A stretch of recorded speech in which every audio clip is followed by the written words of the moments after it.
You're listening to the one and only Dawgs Show. Your hosts, Troup, Brenson, and Smooch Moncrief. Just two dudes talking Georgia football.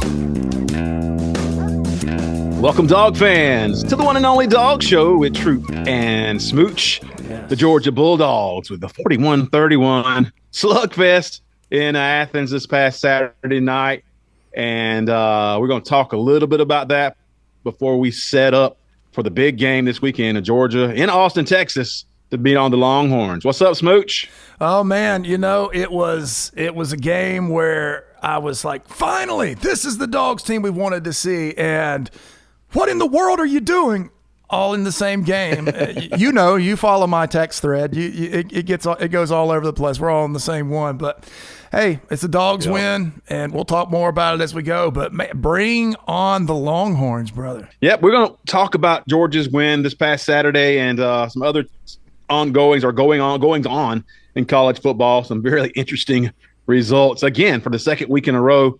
And then we're going to talk about what we saw after we rewatched the game, because sometimes when you watch it the first time, it feels different than it does when you really pay attention to some of the details in the second watch, and we're going to talk about that, and then of course we're going to do a countdown to kickoff. I think we may release that. It just depends. We may release it later this week, or we may release it with this. We'll see how that goes, and there's just some interesting stuff we're going to talk about. That this time in the season, 5-1, Georgia, six games in. It's basically halfway through the regular season. It is, isn't it? Yeah. Believe that? Halfway through. Can't believe we're there. Regular season. Georgia is on the AP poll, still number 5. They got leapfrogged by Penn State based on their win against USC. You know, that stuff will play itself out because Georgia has some good competition in front of them. I do feel like that's kind of a stretch, but they're undefeated right now. I would like to say I think Mississippi State would beat USC. I fully believe that. Yeah. Yeah. Like we said, you can't skip steps, and they've got some issues. Yeah.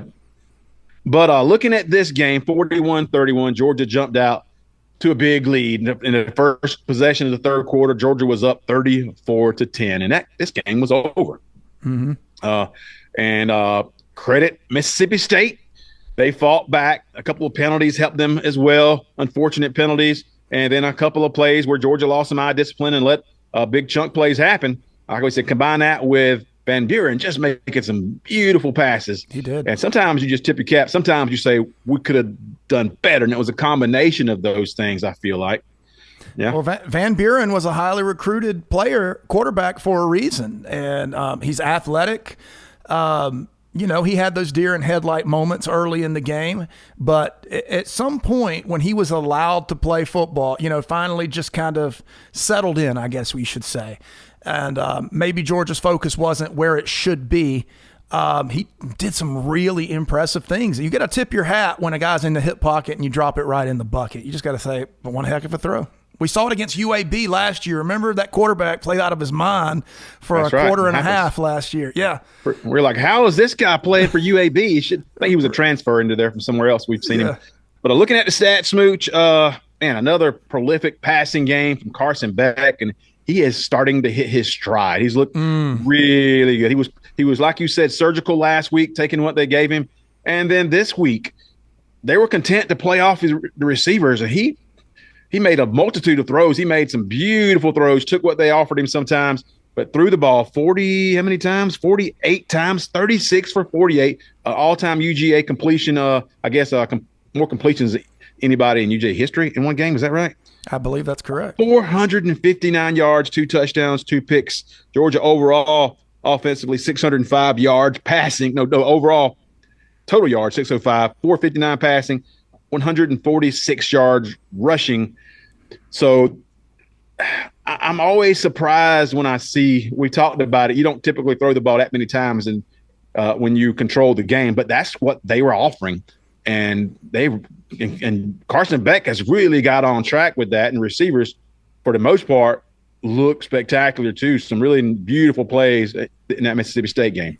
Yes. So a couple of things. Number one, Arian Smith made what we would call a traditional Arian Smith mistake.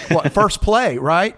But what did he do? He turned around and had a darn good game. That is the growth in Arian Smith. That type of mistake in the past would have had him just retreat into himself and get the yips. He had the yips all season last year, and he's going to have concentration errors. I believe someone on our thread, which, by the way, if you would like to interview to be on the Dog Show game day thread, send your information to us and we'll go about the 6-month approval process. You might get you on for next year. But anyway, somebody on that thread said he's not a natural catcher of the football. He's just a natural, really fast dude. But he's growing. He's getting better and made some great plays. Dylan Bell looked like the exact Dylan Bell we've been wanting to see. Yeah. Yeah, you kind of take the good with the bad with Arian because at this point, the coaching staff is going to give him a massive amount of plays, and because he's a threat that you don't have everywhere, and they believe in him. And so, like I said, you're going to have to take the good with the bad. He did have 5 catches. It seemed like more, 134 yards. That's just under a 27-yard per catch clip there. 55 was his long. Dylan Bell with 5 catches for 82 yards, 16.5-yard clip. And then Lovett with 5. So all 3 of those 5 catches had 5 catches for 50 yards for Lovett, 10 yards, of course. Anthony Evans got in there a good bit more. We'll talk about how many snaps he had momentarily. He had 4 receptions for 41 yards. Trevor Etienne with 6 catches. So, again, just distributing the ball, and you're starting to see some of the weapons now, even with the losses at wide receiver. When you see London Humphrey come in there and play well, he had 1 drop, but he looked really good again. And Anthony Evans, Dogs have weapons, and in the tight end, they're starting to utilize the tight end as well. Yeah, Lucky is coming into his own. He is looking comfortable. He's an athlete. That is just an athlete. He looks really good. Here's something, Troop, I bet many of our listeners didn't know. You know how long it's been since a receiver of the football had 1,000 yards in a season at Georgia? Well, we have someone on pace to do it, and it's Arian Smith, averaging 18 yards a reception, and that's being the number one – in terms of yardage, the number 1 receiver on the Dogs. 18 yards a reception. He's over 400 yards. If they continue at this pace, that might be actually something we discuss. The other thing I find amazing, London Humphreys is his catches. He reminds us of the Arian Smith role from a few years ago. I think he's around 22 yards a reception this year, so really making the best of when he gets his hands on the ball. But the unit, it just be like as soon as they paid attention to Bell, as soon as they paid attention to Arian Smith, there was Lovett. And that's the type of dangerous offense we wanted to see for a while that really peeked its head out in the first half of the game. I could not be more surprised. I would not be more surprised if Arian Smith was the receiver, the next receiver to get 1,000 yards since Terrence Edward 20 plus years ago. I would be shocked, but it looks like it could happen because they're targeting him. He gets chunk plays. There must be a reason for it. He's getting open deep, and they're getting him feeding the ball. So we'll follow that. There were some other games that we followed because Saturday was a fun day for college football fans. I had so many games on at one time. I was dizzy. I was dizzy. I had so many. I had a list of the state where to find the games and what time, just so I didn't want to forget those. I did too. I made a list as well. Okay, come on, nerds, man. The Bama South Carolina game was the first game on the docket. Well, you can't see it. There's wow. I just didn't see that coming. I'm just so surprised. That was in Tuscaloosa. Yeah. Right. And they were within, after the onside kick, they were within just completing 1 decent pass to kicking a field goal and beating Bama in Tuscaloosa. That's right. They were that close. And it's made me ask, first of all, South Carolina's scrappy. We've seen that. And they even have a big win against Kentucky this year. Lenore Sellers is their quarterback. He's not a good quarterback. No. My question was, Oh, I get it. And Alabama looked like they had that game, and then here comes South Carolina making a few big plays. They was up 14-0. Bama had that lead, and then South Carolina makes some plays, get a turnover, get a safety. Didn't they get a safety for the? Yeah, from the end zone. Just ridiculous. Yeah. I wonder this. Here's what I was trying to say that just completely vacated my ADD mind a second ago. I wonder if we look back on the Georgia-Alabama game this year, after this season is over and all the chips are out. I wonder if we look back on it and say that game was the best thing that could have happened for Georgia and the worst thing that could have happened for Alabama. Because it certainly seems to be for Bama. They're struggling. They're struggling. 2 games in a row, struggling. I mean, I thought, and Bama fans will argue, and they'll say it's cause of injury, while overlooking Georgia's injuries and sicknesses. In 2021, in that SEC championship, where they beat Georgia handily, I thought that was an outlier. That was an anomaly. Based on what I'd seen from Bama all season, they were a good team. They were not that team. Right. They put everything together in that game, and Georgia was wrecked with illness on that line of scrimmage, the flu. That's why they were like, these guys are out of shape. That's what it looks like when you're suffering from some kind of an illness like that. That's what it's going to look like. You still play, but but they were convinced that they lost in the championship game because of the injury. I'm like, dude, you played way over your heads in that SEC championship game. That championship game looked like both teams looked all season. That was the game that was representative of what had happened all season long. But they won't want to hear that. So I think maybe this year's game may be something similar. That was the best Bama could possibly look. And since then, they have looked terrible. That's a great parallel. One of the things with our show, most shows deal in the now. You know, they're always talking about what just happened and what's about to happen right there. We see ties and we see trends that exist from season to season. I think you're spot on that Bama has no trouble getting up for Georgia, but they have a lot of trouble getting up for Vanderbilt. And they apparently have trouble getting up for South Carolina. And those boys always come in nasty, looking to trim your hedges by upsetting you. And so, you know, I don't know what it takes to get this Bama team up. And apparently Womack and DeBoer don't either. I think Georgia does it for you. You know, I expect Texas to be really up for this game. They're not going to have Sark motivate them because the game's big.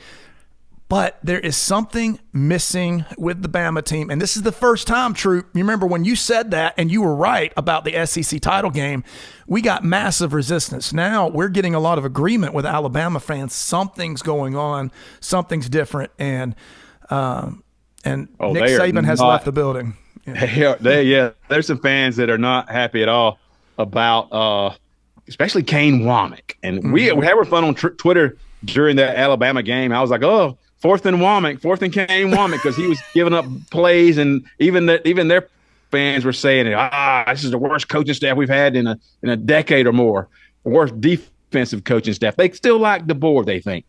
But we told you guys, he even had players recognizing week before that he was not as buckled down as now he was, now he was starting to get it. Now we're going to get serious. Yeah. Yeah. And then they come with an eyelash of losing to the Gamecocks. Yeah. South Carolina. Come on. Yeah. So we saw it. We questioned it. We were skeptical. You got to prove it.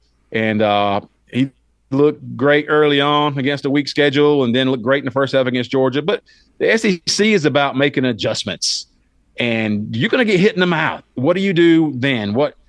How do you define yourself? What's your identity? What's your culture like? Those things take time. You can't just come out. You can't just walk it out there and it be. There's a process to all of that. And those players, we've seen it. We've seen some issues with even Malachi Moore, who's one of the team leaders. He had some issues containing himself. Yes. And other things. I've seen their defensive backs. We talked about it last week. Just way too emotional early in games and just normal plays. That catches up with you. Yes. And when you get put in the blender, you find out who is the real deal, and you start to some of those problems make themselves known on the field in terms of wins and losses. They manifest. Yes. They do. So we'll see. It's just fun. We had a good time watching that game and laughing.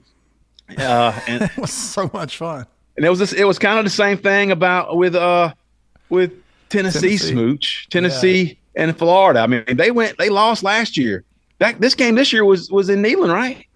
Yeah. This weekend, yeah, and they lost in Florida last year and went to overtime against these Gators. That dumpster fire, they took them to overtime, and then of course Florida imploded and lost 4 yards and couldn't kick a field goal. But that game shouldn't be close. If you're a legit contender, that game shouldn't be close. Not at home. Not at home. And the most heat we took from Tennessee fans this offseason is when we called Nico an if. We talk about Tennessee always has a lot of ifs. This year they have an if at quarterback in Nico. And they lost their minds because Nico is a surefire superstar, which, by the way, we think he is too. Maybe not his first year as starter. And that's what we've seen.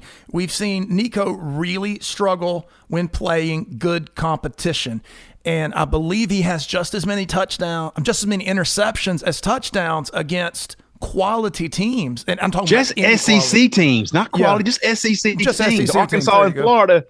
Yeah. Not impressive teams. No, he's holding on. He's fumbling the ball. He's missing reads. And I don't know if he's in his head, but he has stopped his intermediate throws. And when he does throw them, they're uncharacteristically, at least from what we were led to believe, they're off. He does not look accurate on those 13-yard dig routes. Those are big-time throws, those intermediate throws. Still throws a decent deep ball, and he's hitting short passes, but he does not look like put the game on my shoulders, let's take it home. Milroe has that moxie and that way about him, even though he's looked a little off at times the last few weeks too. So right before the season, we said, has the Josh Heupel offense been figured out basically by the SEC?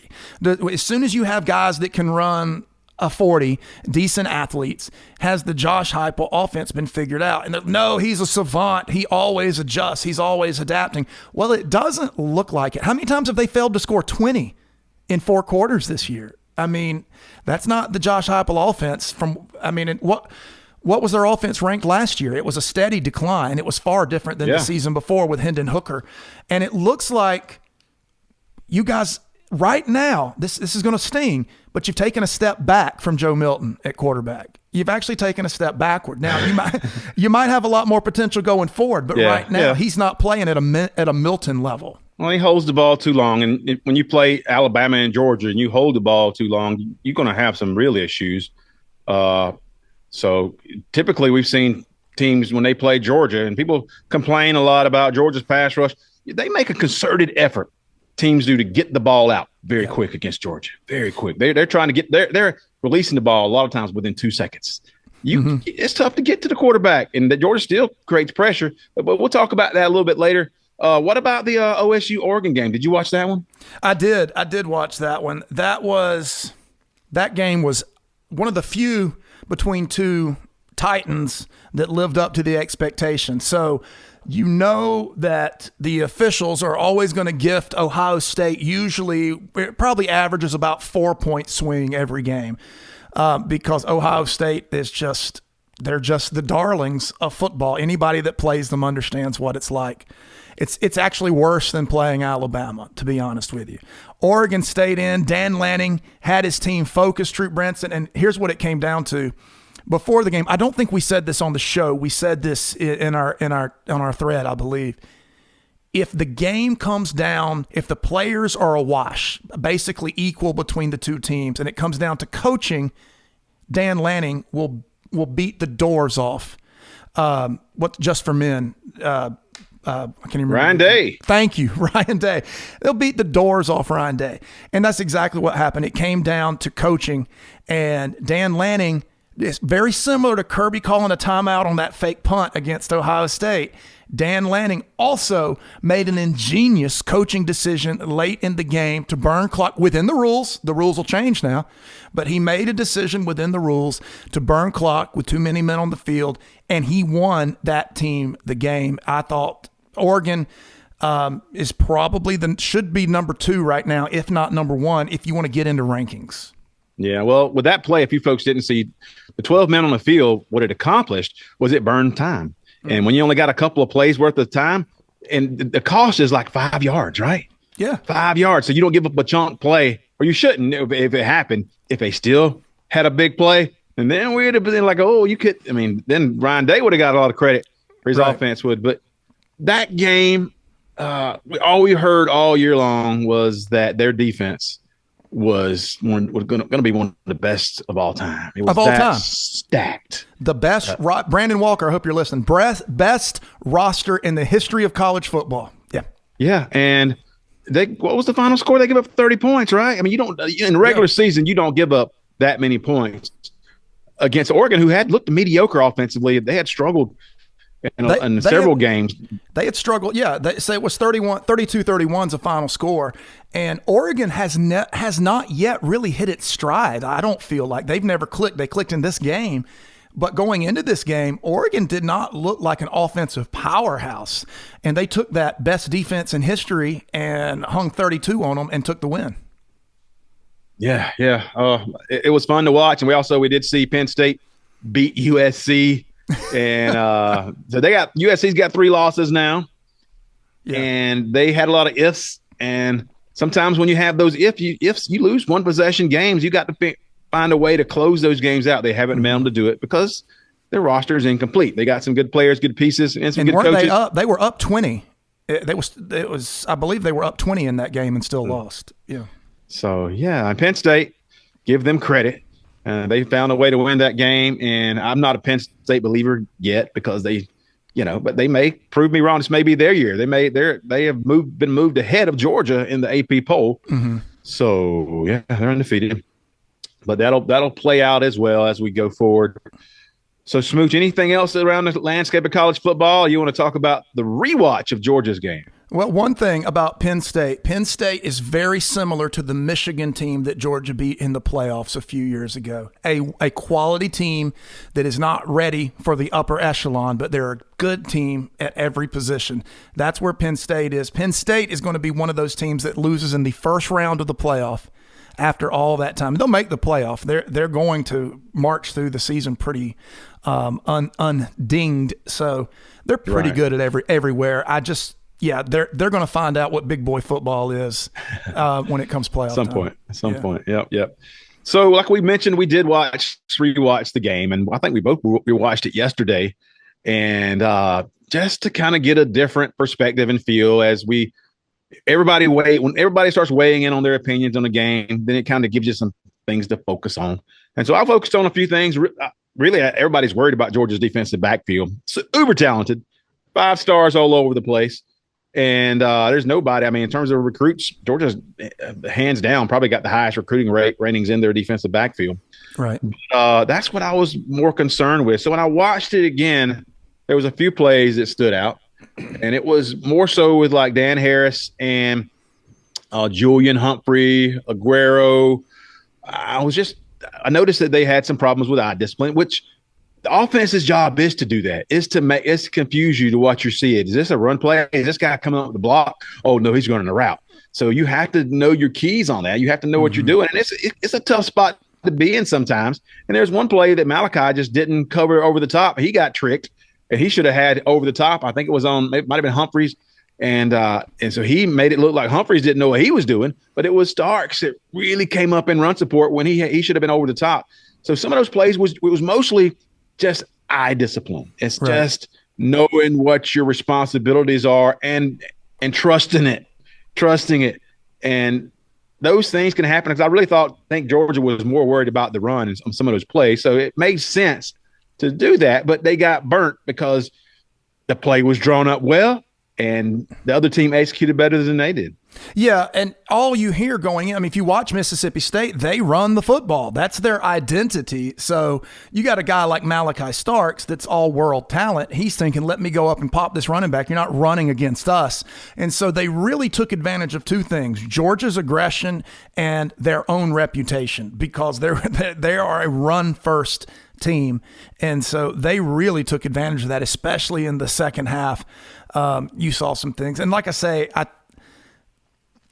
when I rewatched the game, I don't want to take anything away from Mississippi State because I thought that kid played a heck of a ball game, especially in the second half. But there was some just breakdowns in basic focus in the second half. And I don't know why that is. I don't know if it's certain defensive packages, if the players kind of go into victory formation in their brains or whatever. But when you're talking about things like eye discipline, and that's when you have to stay so locked into every single aspect of what's going on in front of you. And they just didn't seem that way as the game went on.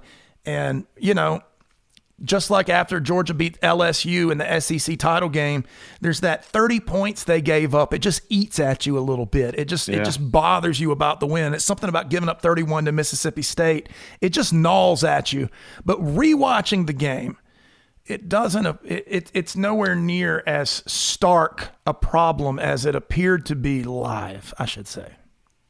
So, and there were a couple plays that extended drives, penalties. One with the Chaz Chambliss one, that was just an inadvertent face mask. And then, but Damon Wilson pushed the quarterback late on a third down. And you can't do that. No. And it took a couple of Georgia making some mistakes like that for some of those drives to happen. But Georgia got up 34-10. At some point, Kirby Smart, you could tell he was like, we got this game won. But he wants to pitch a shutout every game. So I'm not saying he takes his foot off the gas.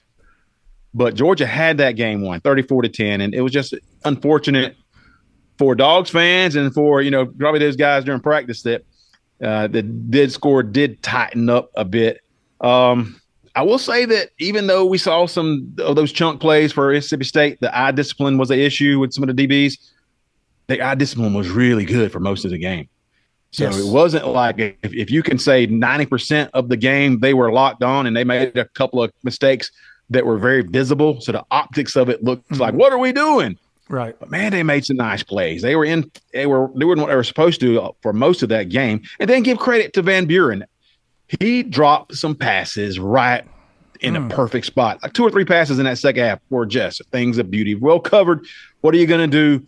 And he made the pass. And sometimes you got to, again, tip your cap. You don't expect to give up 31 points to Mississippi State, but maybe that's just college football right now.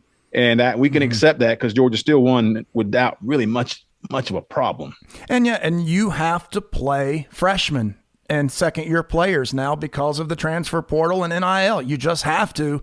And so what are you going to see? Well, you're going to see things like concentration slip later in games. And those things are, I think, just going to be a little bit more of the norm. I think that people keep referring to it as parity throughout the SEC, that there's more parity than ever. What I really see is there's more immaturity on the field in terms of style and focus of play now because of what you have out there. The SEC is a huge, huge jump from high school. It doesn't matter where you went to high school. The SEC is an enormous jump for most people. And I think that that's what you're seeing. You're just seeing guys that are used to be complementary pieces for a season for Georgia that are now focal points. And you're going to see some great stuff because they're fast and they're crazy athletic. Yeah. And then you're going to see some frustrating stuff. And you just have to be able to understand Kirby's focus is on a championship, not necessarily a pretty box score when it's all said and done. And I love a pretty box score when it's all said and done. And he doesn't always get that because of the way he approaches games late. Now, I will say that there were also people questioning, well, Georgia just doesn't cause pressure. They don't get to the quarterback. They don't sack him. And so I watched the game with my stopwatch, and I paid attention to Van Buren and what he was doing and how quickly he was getting rid of the ball. Very rarely did it take him over 2 seconds. Wow. So if he was under center, he was taking a quick 3-step drop, knew right where he was going. Bam. It wasn't like waiting for a route to open up. And then when he was in the shotgun, it was also, 2 seconds. 2 seconds. That's tough. If you don't have a blocker in front of you, it's tough. And Georgia did create some pressure, but it was too late. So, we'll see how that plays out.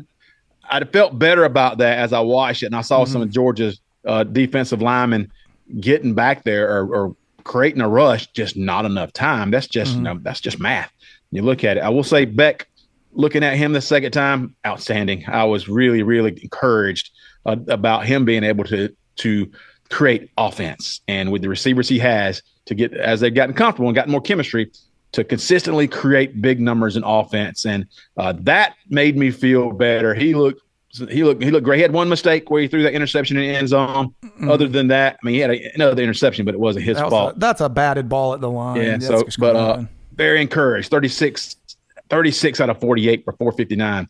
That's no joke. Well, when Beck wrote his check for the NFL draft, when he rolled out and found Dylan Bell in the back of the end zone, that is his. When they're doing the draft thing and they're playing the highlight reel of each player, that you will 100% see that play and that throw, because there is only one place, and it's about as big as a mailbox, that you could put that football to make that throw and score that touchdown, and that's where he put the ball.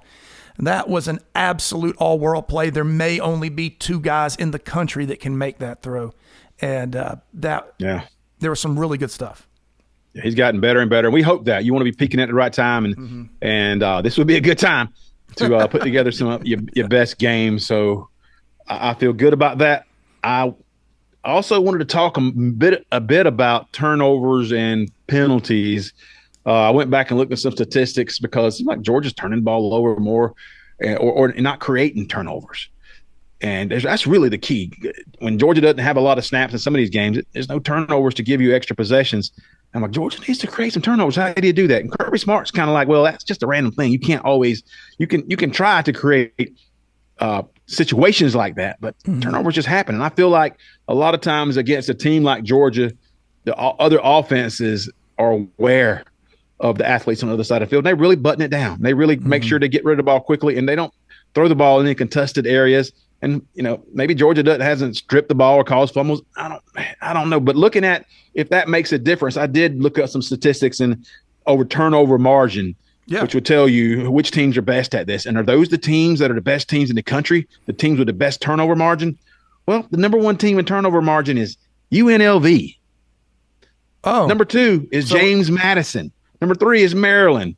Are those guys winning a championship this year? I did not hear you say Texas or Oregon or Penn State or Ohio State or Alabama or Georgia in there. No, none of those guys are anywhere close. Matter of fact, Georgia was on down there. So if there's 134, did I even write this down? That was penalties. But so Georgia is nowhere near that. They're in the middle of the pack somewhere. But so you can't point that as the best teams create the most turnovers. It just doesn't happen that way. Yeah, you're going to see turnovers when teams open up their offense, and they're not really opening up. You saw a crucial interception against Jalen Milroe. Why? Because they had opened up their offense. They're slugging toe-to-toe with Georgia. You see a lot of care. I remember thinking back to the Georgia-Oregon game, how quick Bo Nix got rid of the ball. And I think that model has been a model that so many teams have followed since then.